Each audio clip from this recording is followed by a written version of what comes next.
Let's see. Where is Jim? Oh, there you are. Would you please note that everyone is here except Commissioner Caballero? Okay.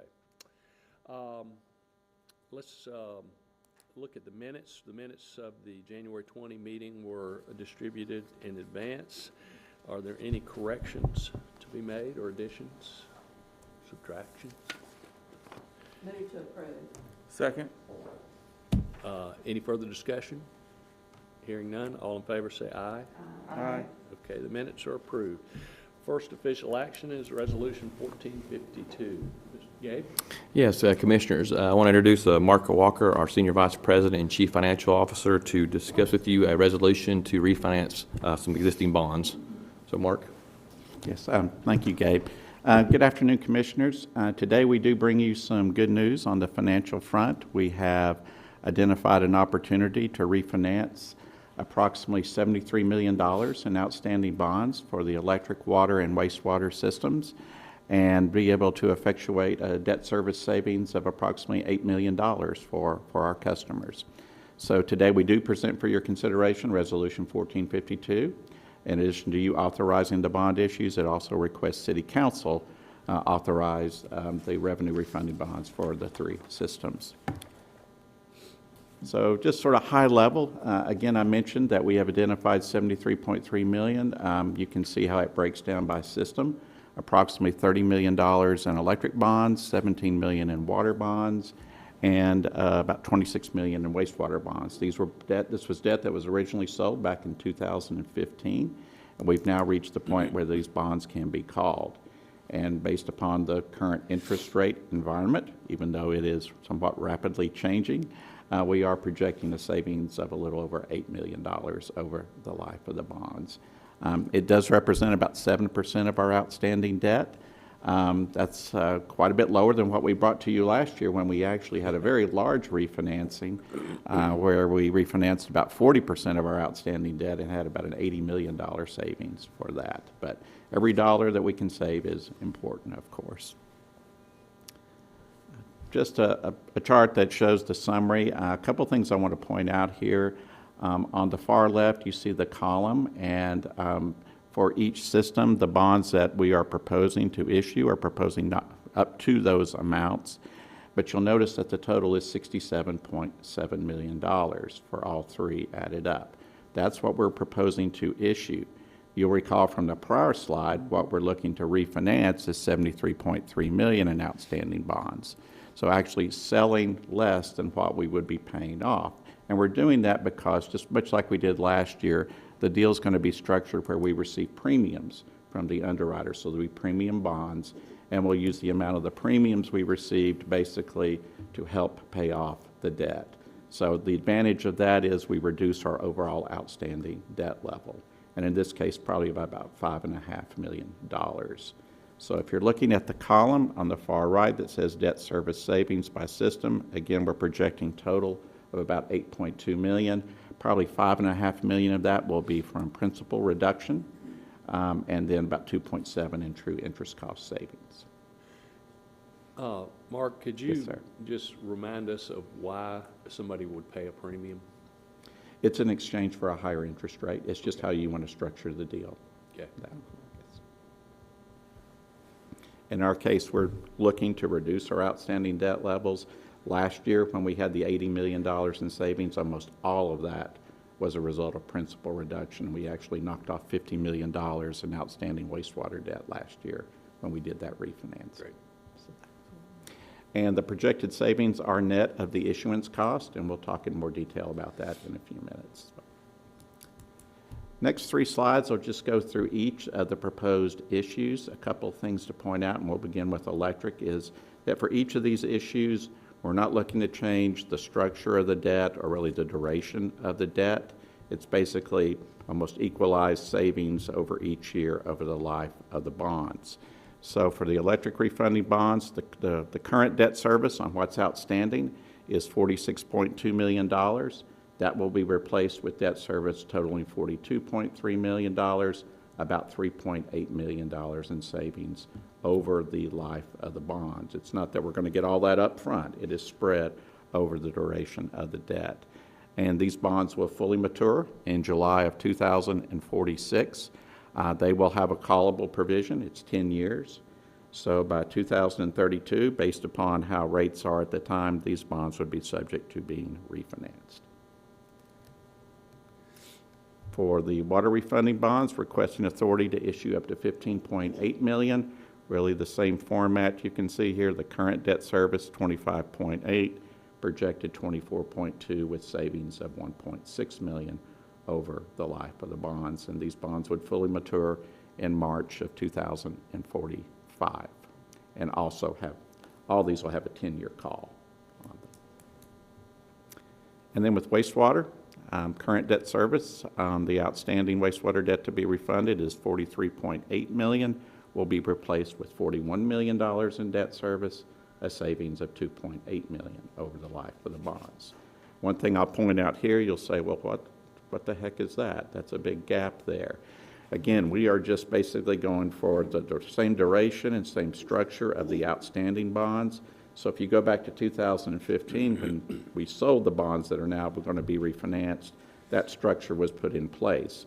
And that was to smooth out total wastewater debt service. So if we had all of our bonds and interest up there, you would see a smoothing over those 3 years. And that goes back in 2005 when we had some bullet maturities in 2038, 39, 40. So that's getting back into some ancient history there. But there is a reason why you see that drop off there. And then as far as our estimated professional fees, these are the companies, the partners we work with to facilitate the sale, in this case of the revenue refunding bonds. Total projected cost is $440,000. That represents about 60 basis points on the par value of the bonds, which is typical and actually probably very competitive when we've compared what we pay to some other utilities. And then finally, Resolution 1452, in addition to you approving the authorizing the issuance of the bonds, it does have to go before City Council in accordance with state law, and we'll be requesting their authority to issue up to $67.7 million in revenue refunding bonds in total. As always, the bonds are secured solely by the revenues of the issuing system. That's always an important point for the city and City Council, because it means the bondholders have no recourse against the city. The city has no obligation whatsoever for the repayment of the bonds, and we say that because the bonds, in accordance with law, are issued in the name of the city. But it is our debt, and we're responsible for the repayment of that debt. One last point on the electric bonds, because they don't actually become callable until July 1st of 22. We'll have a very short escrow period on that. So the electric resolution authorizes the appointment of a escrow agent and also setting up an escrow agreement, which would just be 2.5 months long. So if approved today, we do anticipate going to City Council on March the 8th with the 3 revenue refunding resolutions, and that might be a busy night for us at Council. We have 3 other resolutions that will be on their agenda. 2 others are new money bonds for electric and wastewater that were approved by the board back in 2021, and then the electric and gas pilots that was approved by the board back in December of 21. But appreciate your consideration. We think it's obviously whenever we can save money, it's a good thing for our customers. Very well. Any comments or questions? Hearing none, I'll entertain a motion. So moved. Moved. Second. Moved by Commissioner Hamilton, second by Commissioner Herbert. Are there any members of the public who'd like to address the board on this resolution? Okay. Mr. Cawley, would you call the roll, please? Yes, Commissioner Askew, Aye. Commissioner Feinbaum, Aye. Commissioner Hamilton, Aye. Commissioner Herbert, Aye. Commissioner Simpson-Brown, Aye. Commissioner Small. Aye. Resolution 1452 is passed. Very good. Thank you. Now we'll move to the President's report. Mr. Bowles? Yeah, thank you. Commissioners, as you know, safety is a top priority for KUB. We talk about it all the time with our folks, and we emphasize it greatly at KUB. We're always looking for ways to improve our safety with our folks, to make their jobs easier but get the work done. I want to introduce you to Emily Smith. She's our occupational health team lead, and she will give you a presentation on some really neat stuff we're doing with companies to improve our safety at KUB. Emily? Good afternoon, Commissioners. Good afternoon.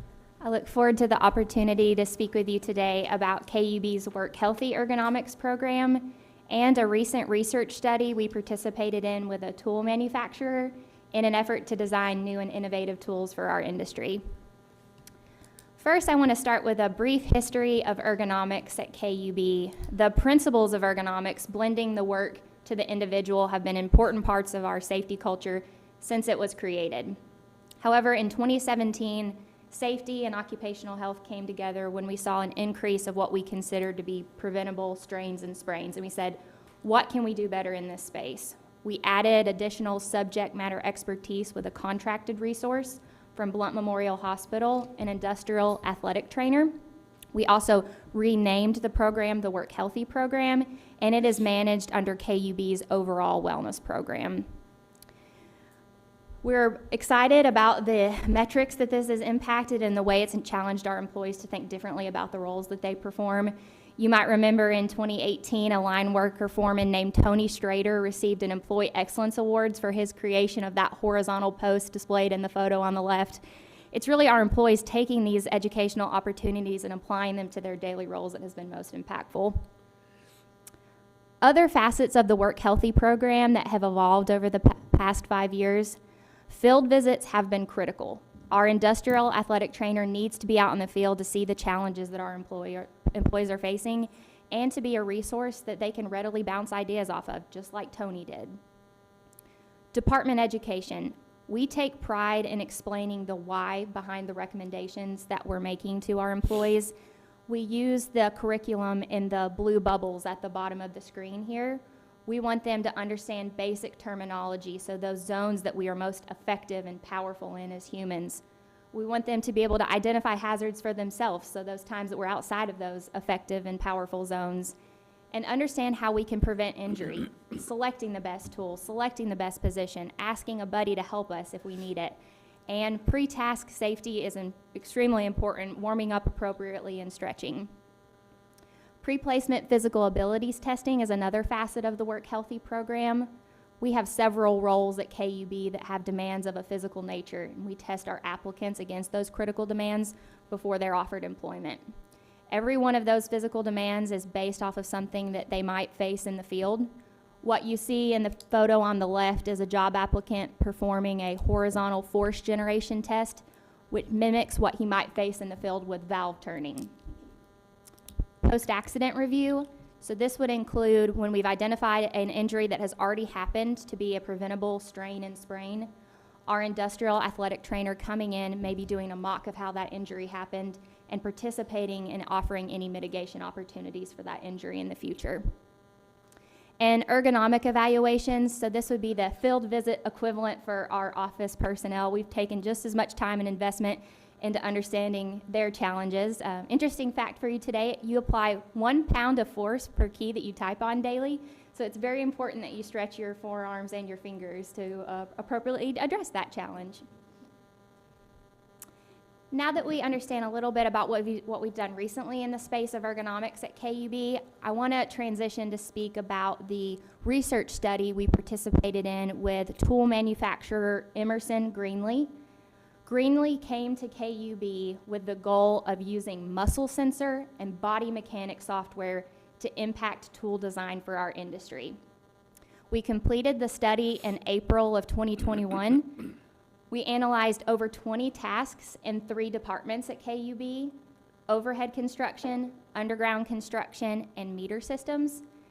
KUB actually had a lot of input into the tasks that we analyzed. We looked at those tasks that have caused injuries in the past and those tasks that are routine and physically demanding. We also not only measured the task itself, but if there was a different tool that we could use to perform that task, if there was a body position we could take, or if we could do that task with a partner to see if those items impacted the data. Greenlee is busy now analyzing the data to see if there's any opportunities to better the tools that they already have in place or to identify and create new tools.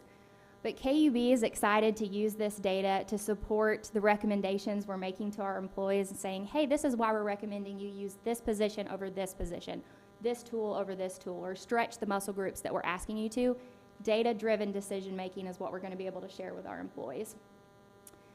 I do want to highlight one example today of the variety of data we were receiving back from Greenlee on the study, so you can get a sense of just how robust the scope of this is.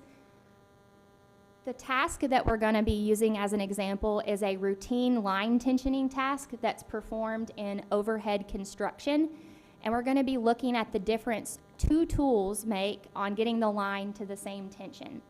So before I play the video of the line worker performing the task, I want to call your attention to a few things.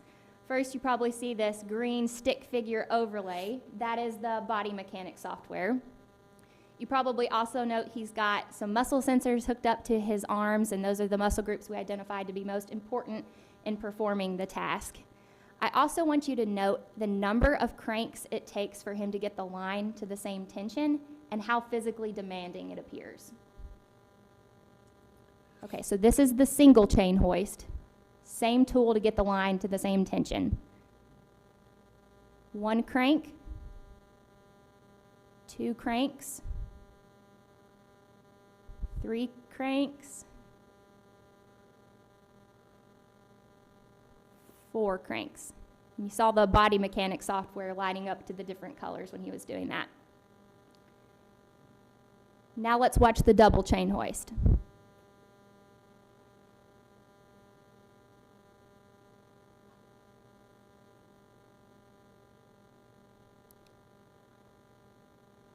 One crank,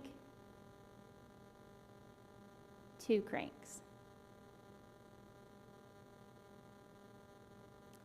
Our takeaway from watching this, clearly less physically demanding when using the double chain hoist over the single chain hoist. Fewer repetitions for the line at the same tension. The way we might approach this with our employee population is be like an athlete watching game film. When the wire size of the job will allow you to use a double chain hoist, use it. The second cut of data that we got back is the muscle sensor data. And again, I'll orient us single chain hoist on the left, double chain hoist on the right. Muscle groups that we're looking at: forearm, bicep, tricep, and deltoid. My first takeaway when I look at these graphs, this is clearly a large bicep movement. The other thing that you might have a takeaway is the peaks and the valleys in the data. The peaks are associated when the muscle is contracted and engaged in work. So just like we saw on the video, fewer repetitions to get the line to the same tension. But when we look at the peak bicep force, each repetition is reduced by 20% on the bicep. So fewer repetitions and less force each repetition. Use the double over the single when you can.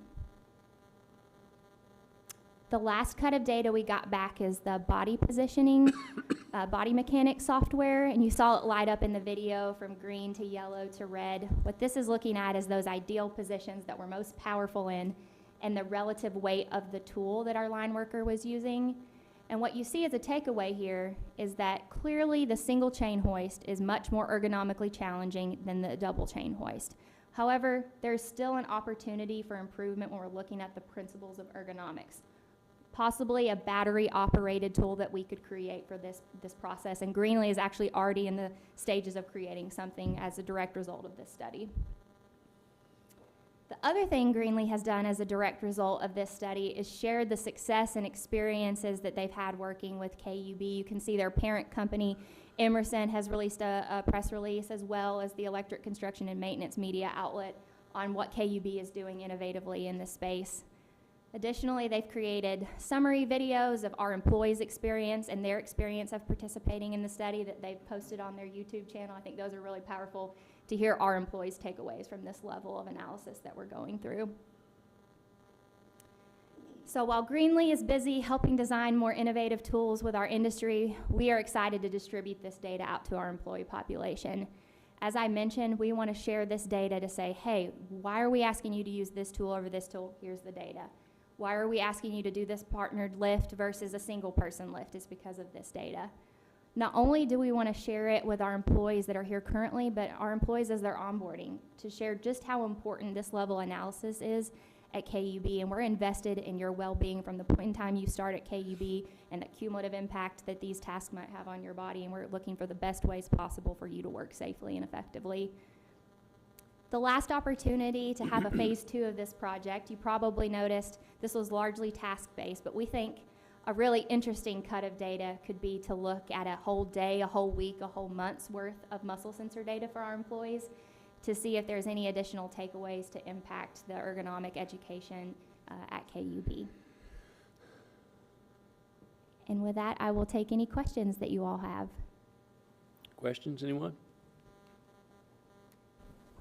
So I don't have any questions, but I do want to thank you for your presentation. Very well done. You know, I think about the people who work at KUB.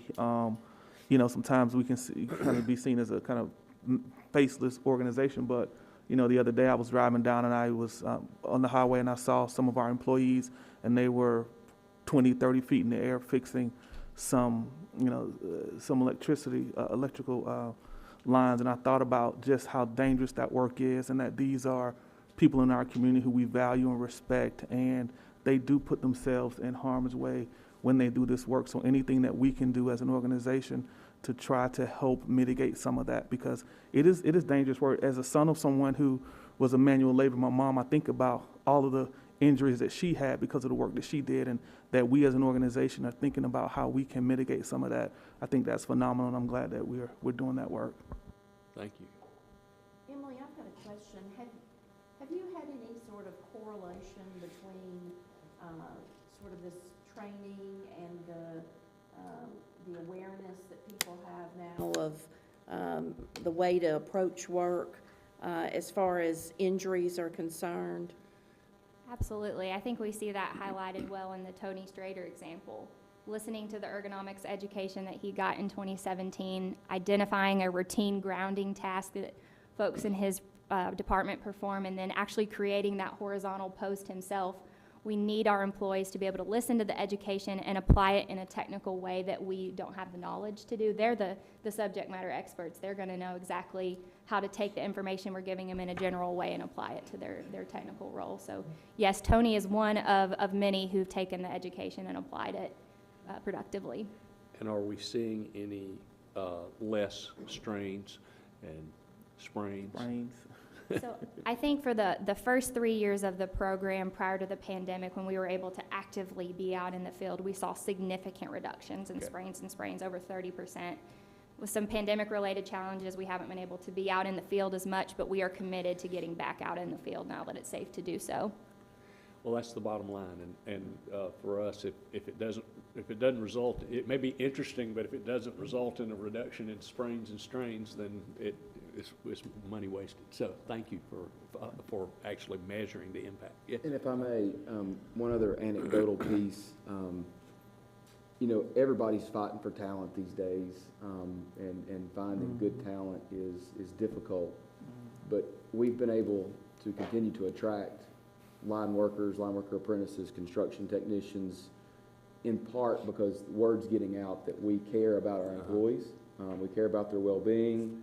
We want them to be in a position where they can extend their life as a career in a very physically demanding job, and we have had folks come to us from contractors, other utilities, other areas, because they hear about these kind of things and the equipment we invest in, which we feel like is really a competitive advantage going forward. So, but it all stems from the work that occupational health and safety and others are doing to try to make sure we reduce those injuries. But anecdotally, we're getting people to come to us from other areas because they want to extend their careers and they know that we're investing in them. Ron, did you have? No. Well, I can tell you about 1 minute before we started this meeting, there were three of us. One of us was describing his knee replacement, one was describing a pin in his foot, and one was describing a torn meniscus. And so could you maybe extend this to staff and board? Good phase 2 opportunity. Yeah, phase 2. I like that. Okay. Well, thank you, Ms. Smith, for that presentation. It was really excellent. Yeah, thank you very much. Commissioners, our staff recently collaborated with one of our largest customers. CMC Steel is one of our largest gas and electric customers, and we completed a pretty significant project with them recently. So I want to introduce two speakers for this one. Actually, I want to introduce you to David Rosecrans. David is our key account representative for CMC Steel and works with them on a regular basis. Anything they need, they call him. And then Rob Calori, he's in our gas engineering systems. He actually was involved in the design and oversaw the construction of this project. So I'll turn it over to David and Rob. Thank you, Gabe. Thank you, Commissioners, for the opportunity to speak with you today about a great customer and a very successful project.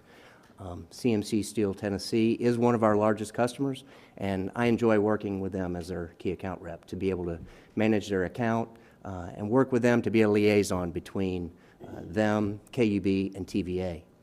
I'm going to start off the presentation by talking to you a little bit about who CMC is and what they do, and then I'll hand it over to Rob to talk to you about the gas meter relocation project that was recently completed.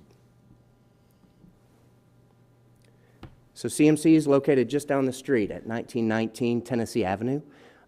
They are a subsidiary of Commercial Metals Company that is located and headquartered in Irving, Texas. They locally produce long steel rebar. So anytime you've gone over a concrete bridge or a road, been in a concrete building, then you've benefited from what they produce. They produce that rebar that gives stability and structure to concrete. And they do all that with their key raw material being recycled metal. They get that recycled metal from PSC Metals, which is another one of our large KUB accounts. The site's actually been a steel mill since 1865, and it's gone through many different owners and operators over the years. CMC purchased the site in 2018 from Gerdau Ameristeel.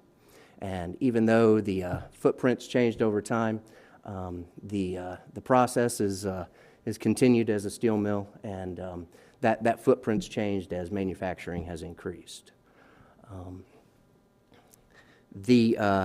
Currently, they employ about 300 people with 24/7 operations, and they produce about 600,000 tons of rebar every year. I mentioned that they're one of KUB's top customers. Annually, they rank in the top 10 for 3 of our utilities. For fiscal year 2021, they ranked in the top second for electric and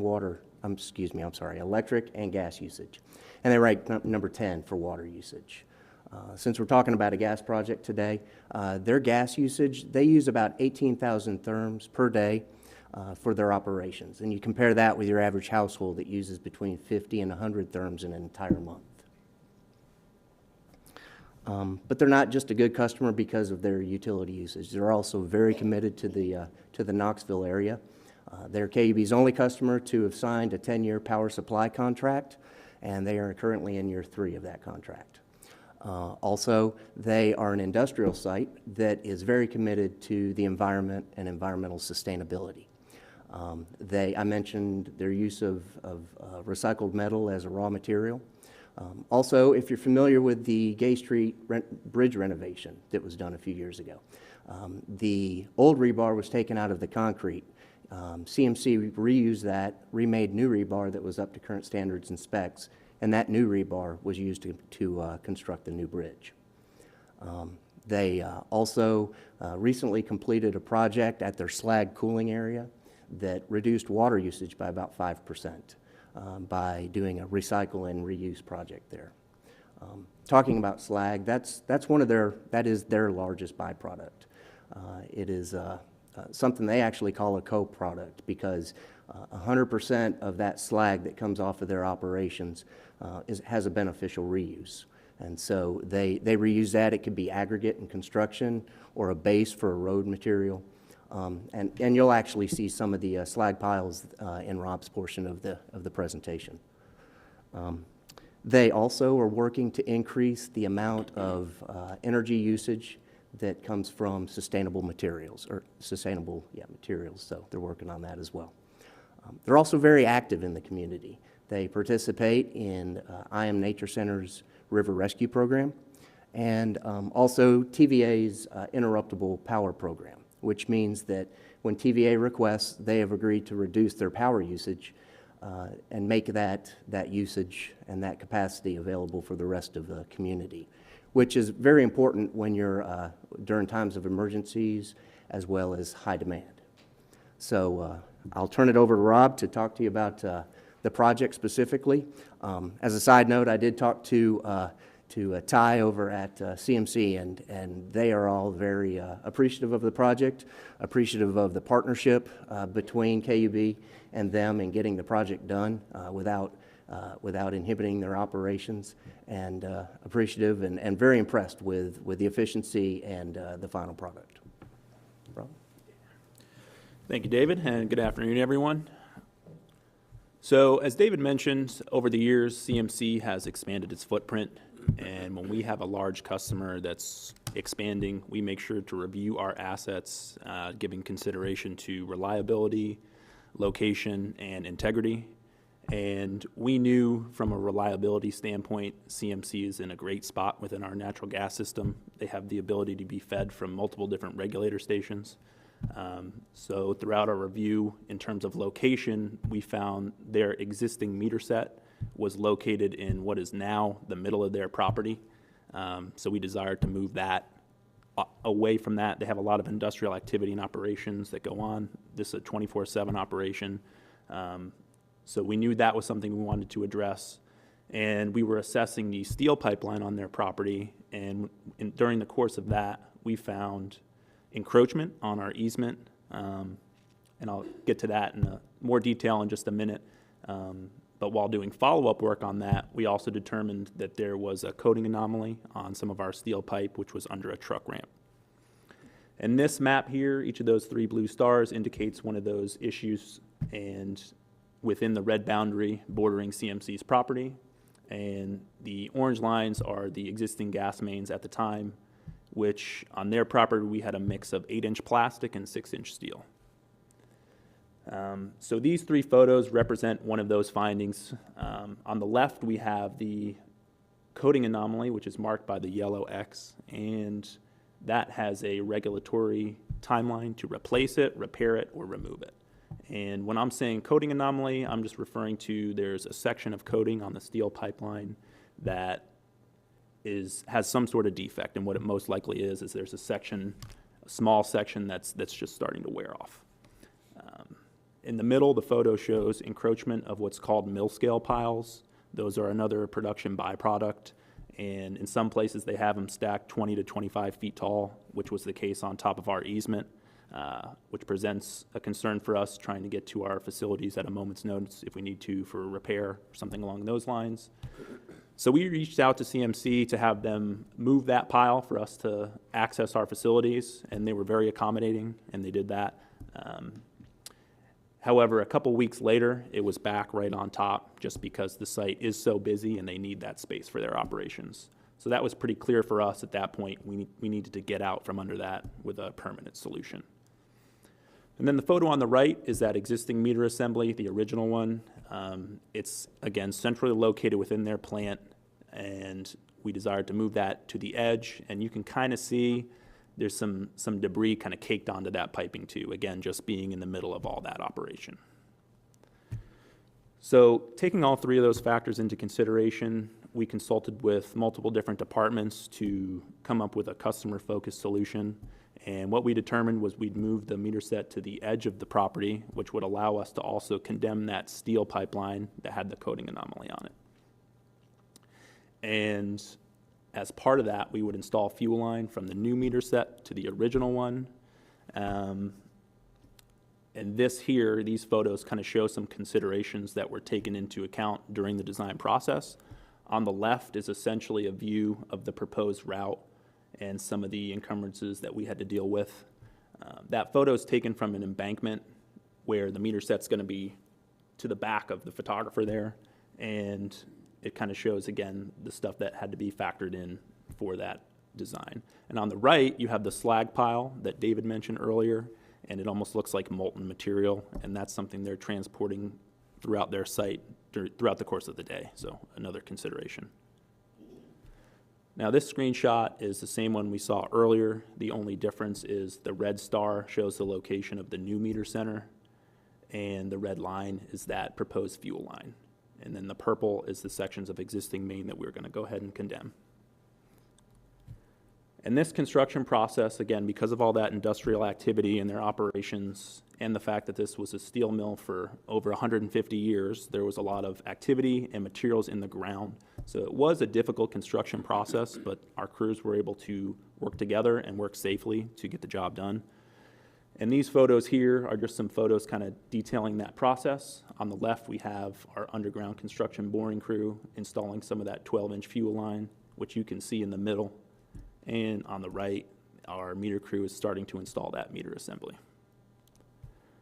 And the end result, what we have here on the left is that existing meter, the original meter set, and then on the right is what's there now, that customer-owned piping that connects into their existing facilities. And here we have the new meter set location, which is away from the middle of their property, which gives CMC more room for their operations, and it also provides better protection and accessibility for our facilities.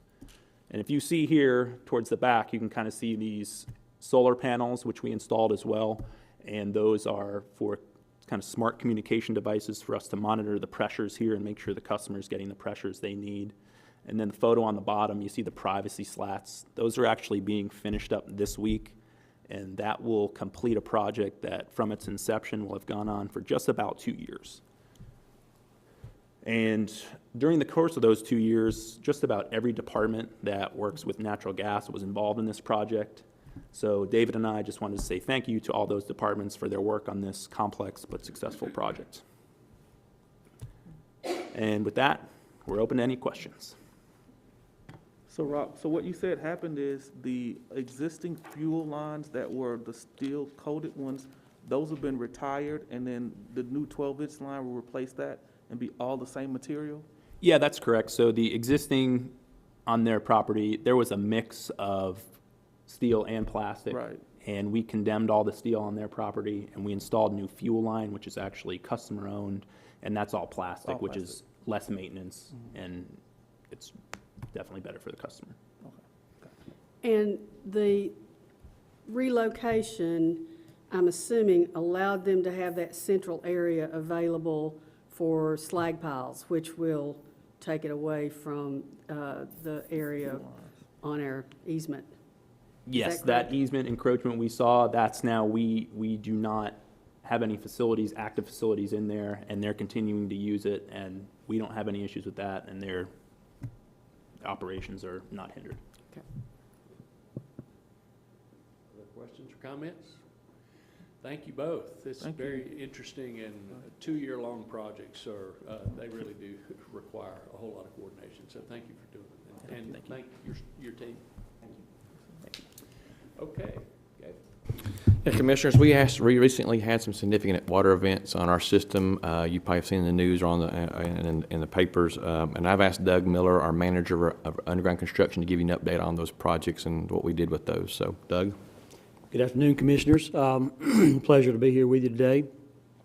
Just wanted to give you an update, as Gabe said, about the uptick in main breaks that occurred in the latter part of January, and in particular, a large main break that we had on Cumberland Avenue that you may have heard about. So starting the week of January 24th, for a period of about 10 days, we had 25 main breaks. And you may ask, what would have caused that kind of uptick?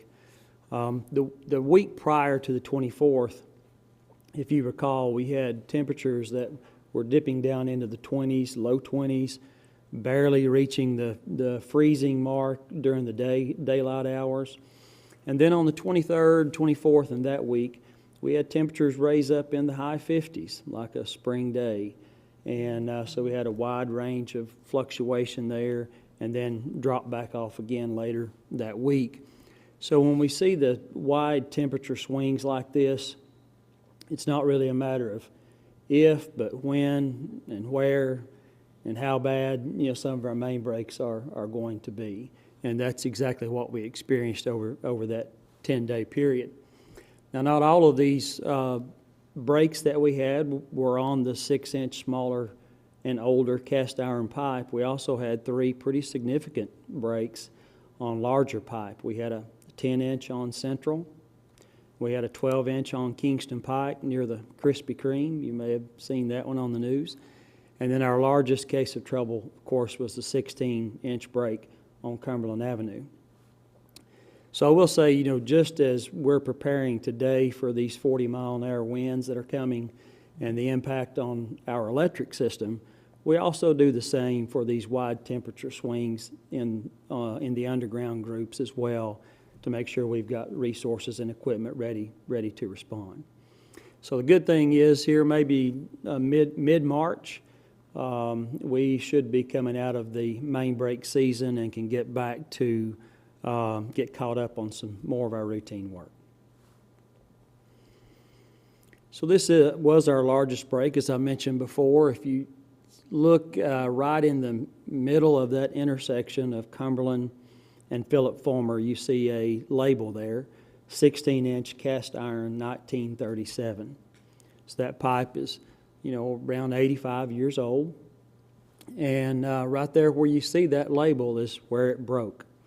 So that pipe had about 130 PSI on it when it came out. And it pretty much destroyed that intersection, all 4 crosswalks. It also broke this main right here, this 8-inch cast iron main, and also filled our main sewer with mud and debris at the same time. So you might ask, you know, how did that main break affect our sewer? Well, when the main broke at 2:41 p.m. that afternoon, just the hydraulic pressure raised that entire intersection, raised the asphalt. And that created a gap between this manhole lid right here and the top of the manhole. So as that 16-inch main was running very hard, it filled our sewer with debris, rock and mud and so on, actually 2 of our manholes. So that's something we had to address very quickly, or we were going to have backups on Cumberland Avenue and James Agee, and we actually did have a backup there in the College of Law building just right across from us. So significant damage there, and the slide to your right, that's kind of the aftermath once the valves were operated and the main was valved down. Kind of a funny thing is that our responders were on site right before the main actually broke. So UT Police Department had called in, and they were telling us that, you know, there's a little bit of water trickling out of the cracks in the asphalt here in this intersection. So we immediately sent 2 of our first responders. They began to listen with their geophones to determine, is it on the 8-inch? Is it on the 10-inch? Is it on the 16? And they had been on site maybe 5 minutes, and that's when the main actually blew apart. So it had already started to leak, but it actually came out. So it raised our responders up in the air a couple feet, and also a couple UT Police Department cruisers. And our responders, one of them said he didn't realize that the UT could drive that fast in reverse. So, but you can see in the picture right here where our sewer manhole is, how this is lifted up. That's where that gap was created, and of course we had, you know, filled the sewer main full of debris. And this is the section that actually blew out right here. And I've got some samples of the 16 up here if you want to come up and take a look afterwards, and also a sample there of a 24-inch cast iron main that you can take a look at. So that was kind of about the response. Looking at just the repair, it was 24-hour plus repair. We've already talked about the additional 8-inch break, the damage to the sewer. We had 2 other main breaks going on at the same time. And lo and behold, I was sitting there on Cumberland Avenue on the phone, and I saw a large black plume of smoke coming across the skyline right over downtown. And I said something to myself like, you know, what else could go wrong today? But we did have a large, warehouse fire on Sunday. And that's not good to have a fire downtown, even when your water system is whole. But just hats off to our valve program and the fact that our responders were able to get there and valve about 12 valves down to get that 16-inch isolated. Because every minute that a pipe of that size runs, it just creates a lot of damage, not only below ground but also above ground. And our valve crews go out every day and they locate these valves, they GPS these valves, they clean out the valve jackets, they operate them, and they do about 4,500 a year. And it's a valve in the line that we can't find, or a valve in the line that will not operate, is absolutely useless to us in a situation like this. The one other thing I'll point out in this slide, you can see our crews in one of the trench boxes here. The depth of the main was really a challenge. It was about 8 feet, and it sat under a communication duct bank that was a brick and mortar duct bank that had been built at some point. And a lot of utilities inside that intersection, traffic signals, street lights, electric, additional water mains, and so on. But when we had 2 excavators working on both sides, and when we got to about 6 feet and we were still stripping back, trying to locate that main, at that point our operators cannot see. So they're having to rely on spotters at the top of the hole. And those spotters are telling them where to dig, how to dig, and when to bring up their spool, when to bring up their bucket. And that's important when we're digging around so many other facilities there. Last thing we needed was a damage to a fiber optic or one of AT&T's lines, things like that. University of Tennessee and KFD were great to work with. We had Rodney Eads, that I'm sure you're all familiar with, that Rodney kept UT up to date on every move we made, from the issue we had there with the sewer to when we were going to get the intersection back open. So these are a couple of the additional breaks that we had, and I want to go back to Emily's presentation there. The top left, you see members of our safety team and our industrial trainer. They were on site out there on Kingston Pike, and they come out often, not just to ensure that we've got trench boxes set up correctly and that we're working safely, but also to see the challenges that the crews face when they're dealing with a complex job like this. So we're glad to see them anytime, and our guys have a great relationship with them. They're not intimidated by them at all, because they know they're there to help them. You can see on Kingston Pike, the middle picture there, when we do a Tennessee 1 call, we get one orange line on the ground for communication. But as you can see, when we begin to excavate, sometimes there's a dozen communication cables in there. So when our excavators begin to strip back here and locate where the main was damaged, we recognized there were multiple ducts in there, and we began to use our hydro excavator to uncover those and excavate with water basically and vac it out so we wouldn't do any more damage to the fiber or whatever type of communication was in those particular ducts. And then I mentioned our 10-inch on North Central. The large pipe you see there running perpendicular with the ditch, that's not our water main, that's a city storm drain. So our water main is about 2 feet below that. And again, just some of the challenges that we faced during that 10-day period. So at the end of the day, and I just want to underscore what our blueprint says, and that we do value the commitment and hard work of our employees. As manager of this department, I wonder how we would get through a period of that 10 days without the skill set and expertise and dedication of our employees, like Clark Darnell there in the top right corner, 27-year employee. And when Cumberland Avenue broke, there's no question who we needed out there as the field incident commander. It was Clark Darnell.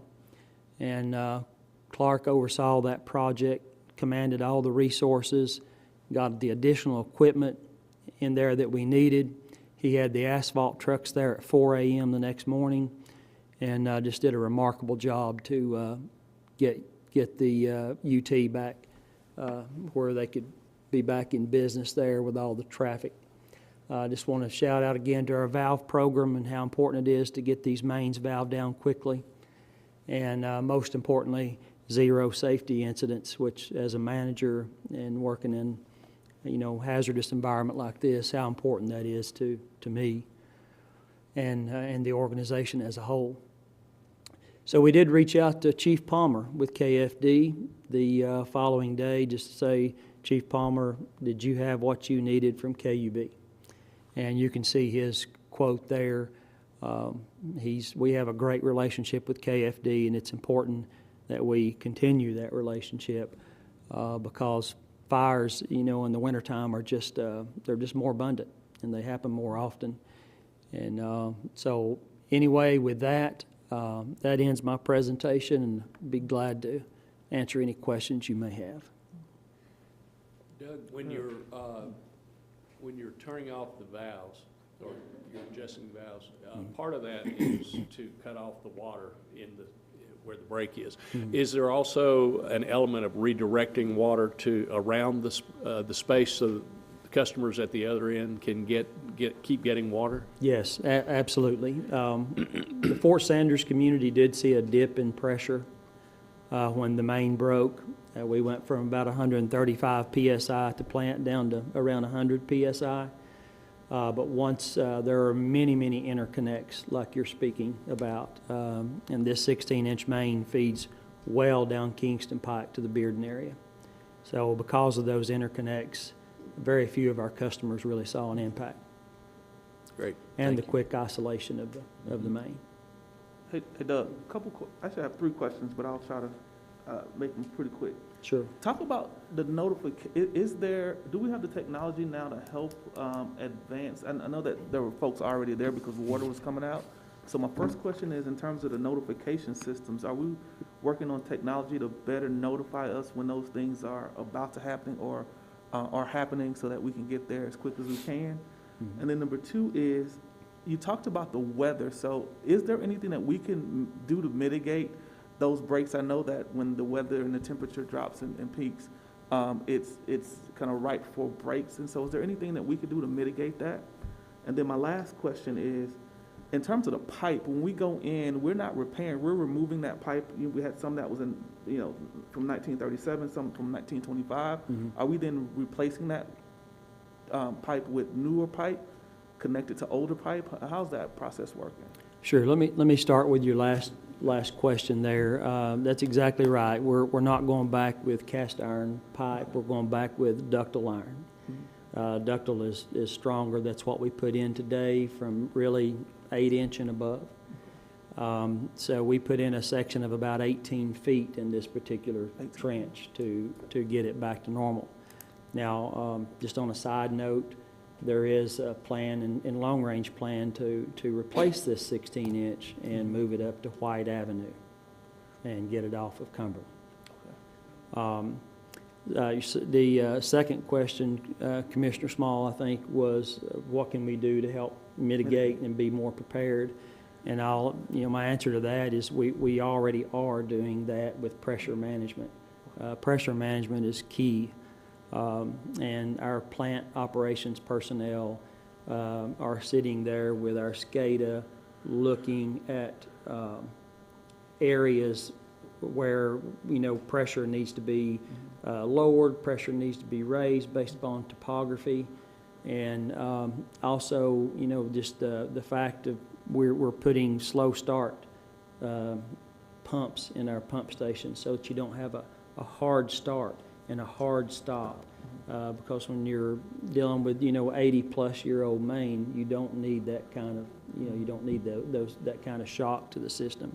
So we're already doing a lot of that, and one of the reasons that plants personnel didn't see this one is just simply because the main hadn't blown out yet, but they would have been getting multitude of bells and whistles and alarms when the high service pump pressure dropped, from 130 PSI down to below 100. And what was your first question? I'm sorry. The notification systems, when you just answered that one. Okay. Yeah, thank you. I'm interested, Tybee, you asked an interesting question to me. When you connect a new pipe to an old pipe, is that a potential problem where the connection is? Well, it can be. And, in the back of our crew's minds, when they're working on a 1937 vintage pipe, and they've just worked 24 hours, is that this could happen again tonight. Yeah. And so that goes back to Century 2 and the importance of, we're slated for 14 miles a year, and it's important that we stick to that goal and have funding to stick to that goal. And we're not just targeting the old pipe out there, but we're targeting the repeat offenders. Right. And so that we don't have to keep going back in there and connecting that new pipe to old. I'm glad you mentioned the Century 2 program, because it's just critical that we keep doing it. And it's expensive, but it's not as expensive as the lives that are disrupted. That's right. When there is a break. So, other questions or comments? Thank you. Very interesting. Thank you. I think it's important for all of us to have these kind of presentations, because we are representing the public, and it's nice for us to be informed so that we can represent you and make sure folks out in the field know what good work you're doing and what your challenges are. So thank you. Thank you. All right. We have one person who's scheduled to comment today. Ms. Rose, welcome back. Hi, thank you. All right. Good afternoon. My name is Erin Rose. I'm a social scientist, and I'm on the steering and research committees for Knoxville Water and Energy for All. As you might recall from my last comment, KWEA has been submitting open records requests for customer data on utility disconnections and affordability information. We recently received the records to complete our data file and analysis for calendar year 2021.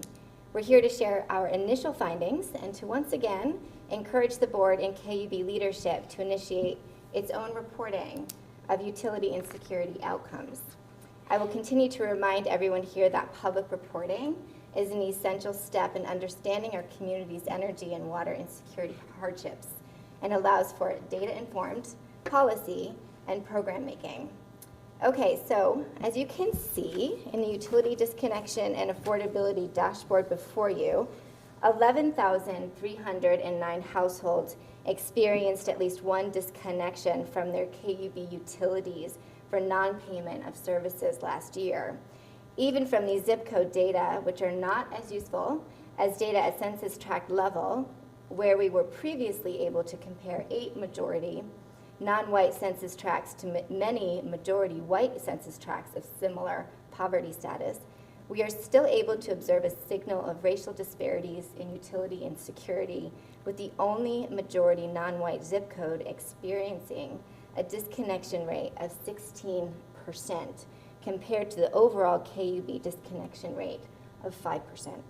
This means that about 1 in 6 households in the 37915 zip code were disconnected from their power and water at least once last year. This finding is presented in the box at the bottom left corner of the top page and in a separate graph on the second page. As previously reported, every month, an average of 25,000 households were 30 days past due on their KUB bill last year. We also learned from this latest round of data that KUB collected $2.38 million in late fees last year. My partner and I triple-checked this number because it seemed so absurd, given the millions of dollars in relief funds. KWEA is curious how these late fees are accounted for, how they are fiscally reported, what they are used for, etc. Also, from this last round of data, we received the average utility bills for each utility service for each month and by zip code, found on the third page of your packet.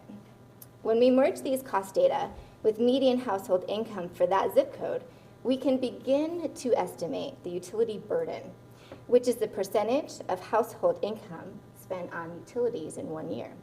For this, we only looked at those zip codes that receive all 4 utility services through KUB. We find that the only majority non-white zip code has the lowest average utility costs for 2021, but the highest disconnection rate and the highest utility burden, estimated at 17.5%. It is widely accepted that households that spend more than 10% of their income on utilities are considered highly utility burdened. We strongly urge the board and leadership to work with us to better understand energy and water insecurity in our communities and to make these data public ongoing. We are happy to report these data monthly, but we think the better alternative is for us to work together to determine a path forward for communicating disconnection and utility affordability issues to the public. KWEA is always open to collaborating with KUB leadership and data analysts. In the meantime, we will continue to request, pay for, analyze, and report these data on our own. Every third Tuesday of the month, we provide a KUB burden bulletin at 6 p.m. as a Facebook Live event for the public. This utility disconnection hardship dashboard can be found on our website at knoxvillewea.org. I thank you for your time, and I'm here for any questions you might have or comments.